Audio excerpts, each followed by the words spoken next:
Assalamualaikum semua. Jadi untuk tutorial kali ini saya akan ajar anda semua cara guna do while loop. So, nama dia pun do while loop, mesti ada while dan mesti ada do. Jadi apa perbezaan while loop dengan do while loop? Untuk while loop, macam yang kita tengok, starting loop dia akan test terus condition. Yang mana kita panggil ni sebagai pre-test.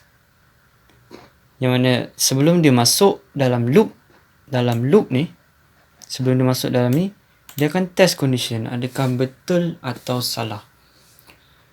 Jadi untuk do while loop, perbezaannya adalah dia akan membenarkan untuk loop tu berjalan sekali. Walau macam mana pun, sekurang-kurangnya sekali. Baru dia akan test condition. Kita panggil tu sebagai post test. So, pertama sekali kita buang dulu yang ni.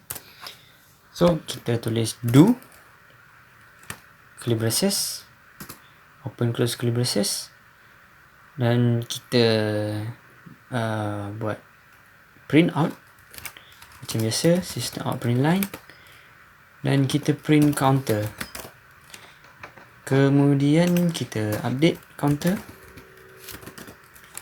plus plus, dan lepas curly braces, closing curly braces untuk do ni, kita letak while. Tak kisahlah nak letak kat sini ke, nak letak kat bawah ke, asalkan selepas. Jangan lepas, ya, bukan kat sini kat bawah ni boleh tak? Okay, kita bagi contoh lain. Okay, kat sini boleh tak? Tapi sebab saya biasa letak kat atas, so letak while, parenthesis, dan letak condition. Jadi condition kita adalah counter lagi kecil daripada 10.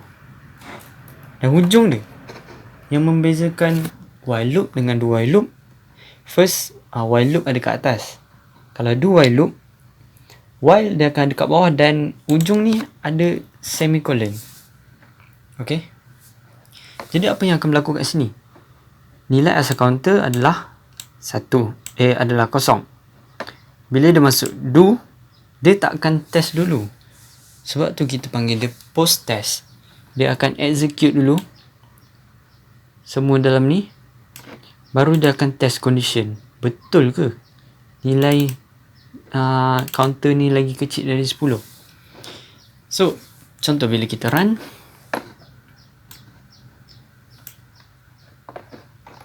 okay, kita dapat sama macam do loop, dia macam while loop yang sebelum ni, 0 sampai 9. Tapi apa jadi kalau nilai counter ni awal-awal dah salah, dia lagi kecil dari negatif 1. Okay, kita test condition, adakah 0 lagi kecil dari negatif 1. So, bila kita run, dia akan execute 0. Dia akan print 0. Sebab kita print dulu dekat sini, baru kita test condition ni betul ke tak. Jadi tu beza while loop dengan do while loop. Sekian saja tutorial saya untuk kali ini. Sekian, terima kasih.